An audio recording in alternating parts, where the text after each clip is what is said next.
If you're one of those people who likes to min-max or theory craft, components can be one of the most entertaining aspects of Star Citizen, because when you get your component setup dialed in, you've actually gained a massive advantage for your ship, which feels instantly rewarding. But components can sometimes seem intimidating and complex. Don't worry though, I'll try my best to pull back that veil of mystery, and we'll get your ships ready to be in tip-top shape.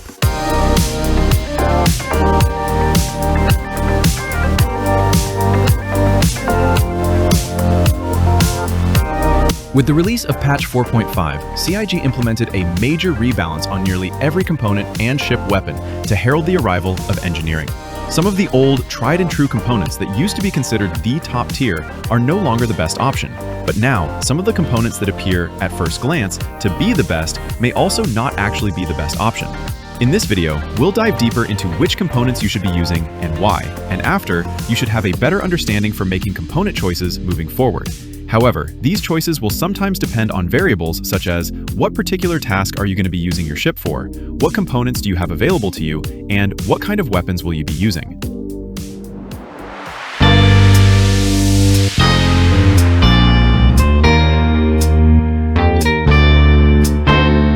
I'm going to give a quick overview of each component category and what they do for your ship.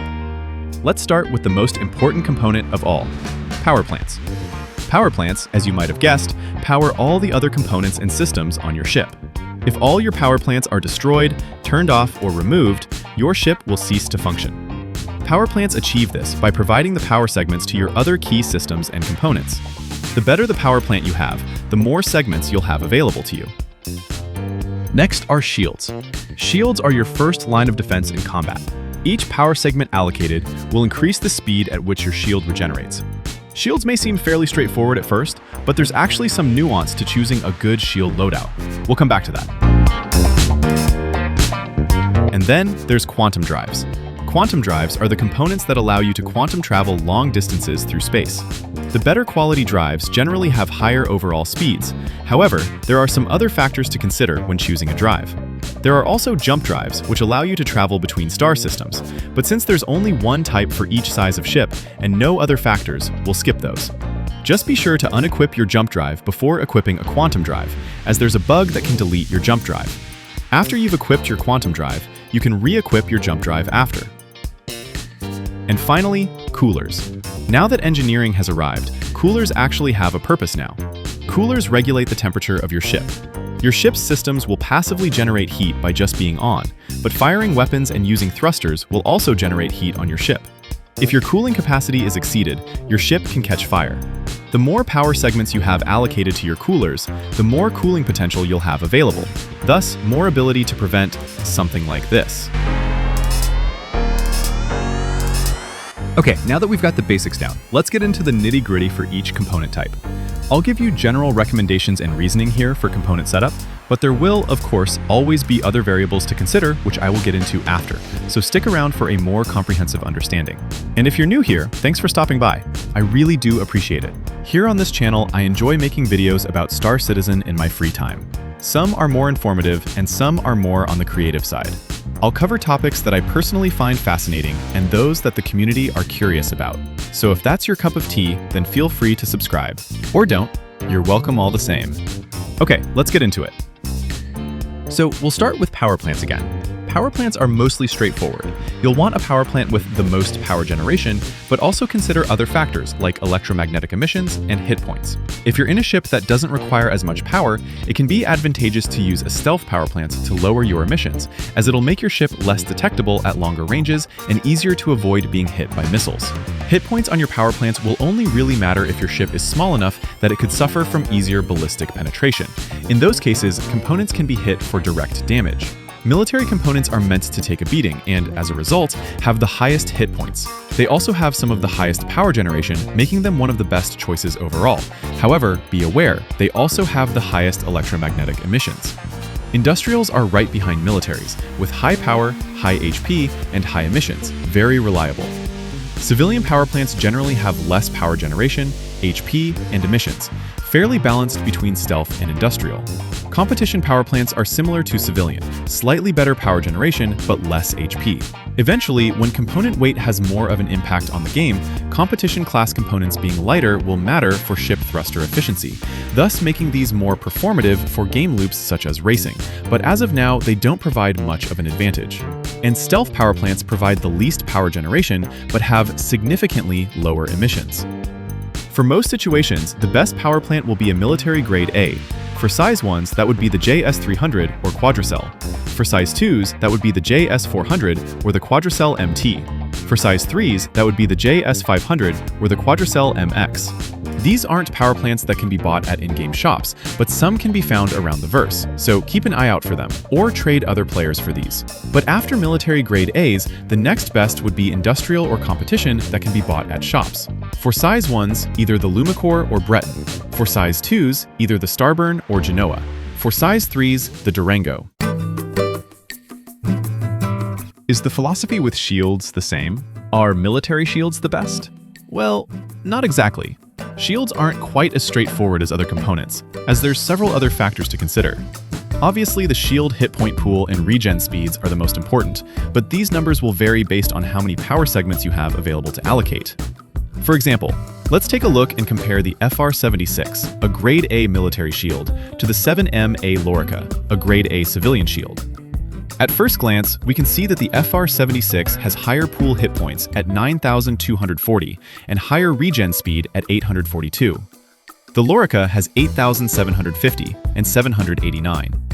Keep in mind though, according to Urkel, shield regen is capped at 66% of their max values, regardless of power allocation. But what happens when we reduce each of these shields to only 2 power segments? The FR-76 now has only 282 hit points per second, but the Lorica has 356 hit points per second. So now the civilian shield is better in this particular case. But what if you plan to always fully power your shields? Even in this case, the Lorica only has 490 less shield hit points, 5.3% less, and only 29 less regen speed, 5.1% less. The kicker here is the fact that in order to have maximum regen on the military grade A, it requires 4 power segments, whereas the civilian A only requires 3. Now, if I was looking at it from a business standpoint, I would see that as buying a power segment for only 5% off. Granted, some ships have plenty of power if you have that grade A military power plant, which would mean you're able to power everything, including an FR-76. But for most situations, you'll want extra power for engines and weapons, so getting that extra power could mean more maneuverability, boost, or even firepower. Not to mention the fact that the civilian A shield has a lower regen delay, downed regen delay, and lower emissions than a military A shield, meaning you can recover slightly faster and avoid detection and missiles slightly better. So my recommendation for most situations would be the civilian A shields, which can be bought at in-game shops. But if power is not an issue for you, the recommendation would be a military grade A shield. However, these cannot be bought at in-game shops. For size 1, that would be the 7SA Concorde for the civilian, and the FR-66 is the military.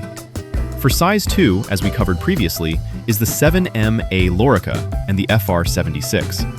And for size 3, the civilian shield is the 7CA Nargun and the FR-86. Depending on how many shield slots your ship has available, if you have almost enough power for all components to be maxed out, you can mix the two together, like one military and one civilian. For most players, in most situations, the fastest quantum drive will be your best option, which would be military grade A. However, there are other factors to consider when choosing a quantum drive. When you enter nav mode, your electromagnetic emissions are much higher as a result of activating your quantum drive. After you've taken a longer quantum journey, your quantum drive needs to cool down before it can be used again, and this time varies based on the drive and class. Some drives may be faster, but will also burn fuel faster. Alternatively, some drives are slower, but can make your tank last much longer. So quantum drive efficiency ends up affecting ships with smaller fuel tanks the most.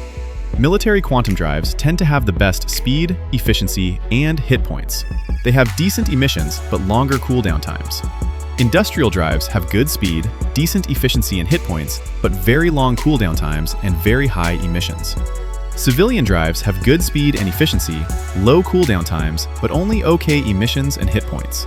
Competition drives tend to only have good cooldown times, but again, this is likely for a lighter component for racing.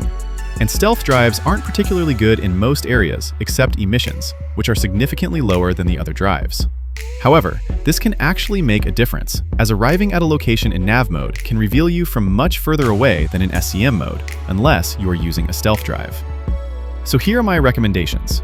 For best overall drive, that goes to the military grade A's, which, unfortunately, are not available at in-game shops.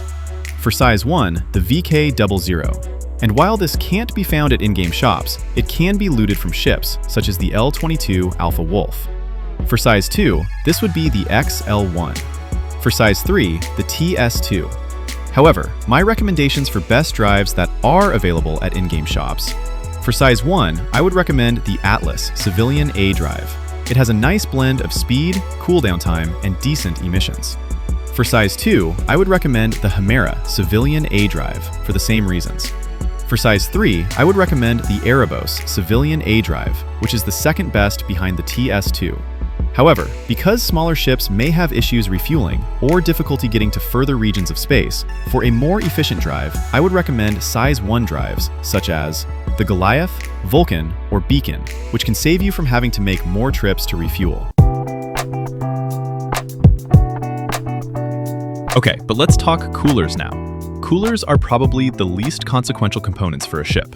When you're looking for some extra power segments, the first place you'll likely look to cut, with less consequence, will be coolers.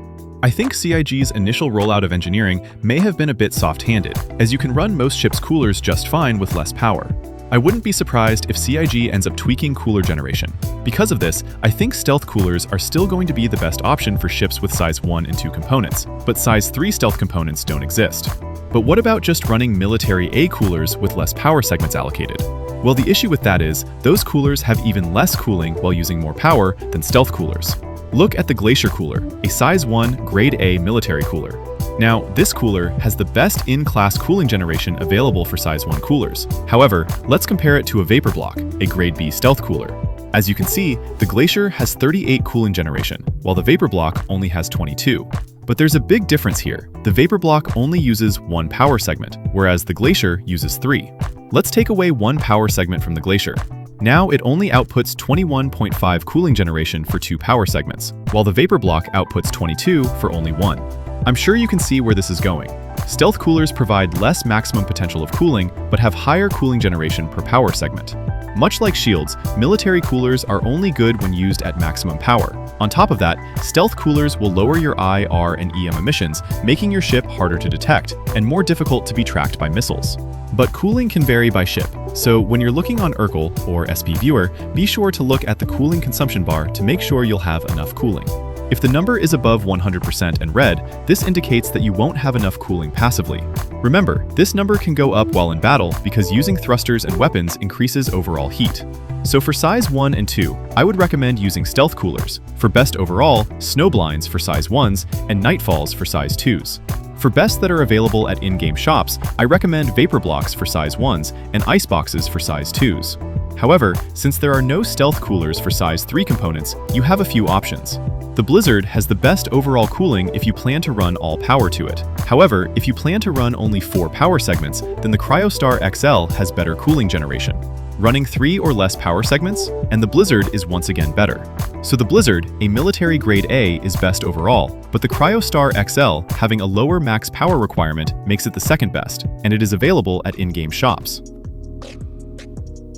Okay, but what about some variables that may affect the setup of your components? 4.5 provided a nice rebalance of weapons that made ballistic and energy weapons both viable choices now. There are trade-offs, of course, one being that energy weapons are infinite but use more power, while ballistic weapons have finite ammunition but only require a single power segment to operate at full capacity. Because of this, you'll have more power segments to allocate to the rest of your components, which means you could swap out your civilian components for the more power-hungry military components if you wanted. If you're using energy weapons, you'll find that the more power segments you allocate to them will give you more available shots and increase the speed at which those shots are replenished.